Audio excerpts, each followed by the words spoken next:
নমস্কাৰ আপোনালোকে চাই আছে মোৰ YouTube channel Assam gov employees আৰু আজি আমি আপোনালোকৰ বাবে এটি গুৰুত্বপূৰ্ণ চৰকাৰী খবৰ লৈ আহিছো 2025 চনৰ 3 জুলাই তাৰিখে ভাৰত চৰকাৰৰ কৰ্মী জন অভিযোগ আৰু পেন্সন মন্ত্ৰালয়ৰ অধীনস্থ কৰ্মী আৰু প্ৰশিক্ষণ বিভাগৰ পৰা এটা নতুন জাননী প্ৰকাশ কৰা হৈছে এই জাননীৰ জৰিয়তে জনোৱা হৈছে যে অষ্টম দৰমহা আয়োগত মুঠ 4টা পদ খালী হৈ আছে আৰু এই নিযুক্তি চেন্ট্ৰেল ষ্টাফিং স্কিমৰ অধীনত নিযুক্তি কৰা হ'ব আবেদনৰ আগবঢ়োৱা শেষ তাৰিখ 31 জুলাই 2025 লৈ বৃদ্ধি কৰা হৈছে পূৰ্বে এই তাৰিখ আছিল 22 এপ্ৰিল 2025 এই জাননী সকলো সংশ্লিষ্ট বিভাগলৈ পঠিয়াবলৈ কোৱা হৈছে আৰু যিসকল যোগ্য প্ৰাৰ্থী আছে তেওঁলোকৰ আবেদন অনুগ্ৰহ কৰি ফৰৱাৰ্ড বা ইমেইল কৰিবৰ বাবে অনুৰোধ জনোৱা হৈছে আৰু এই জাননীখনত স্বাক্ষৰ কৰিছে ভাৰত চৰকাৰৰ আণ্ডাৰ সেক্ৰেটাৰী দীপক শৰ্মাই আৰু হেহে যদি আপুনি বা আপোনাৰ পৰিচিত কোনোবা এই পদৰ বাবে যোগ্য তেন্তে এই জাননীখিনি ভাগ বতৰা কৰক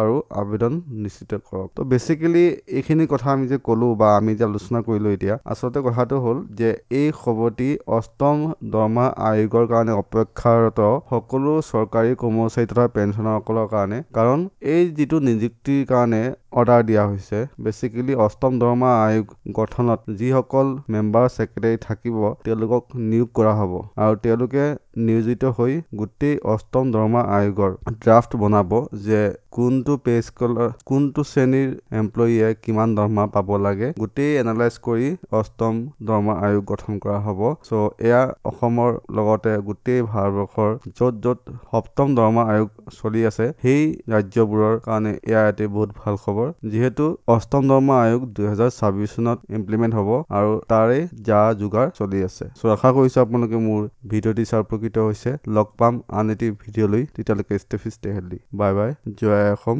জয় হিন্দ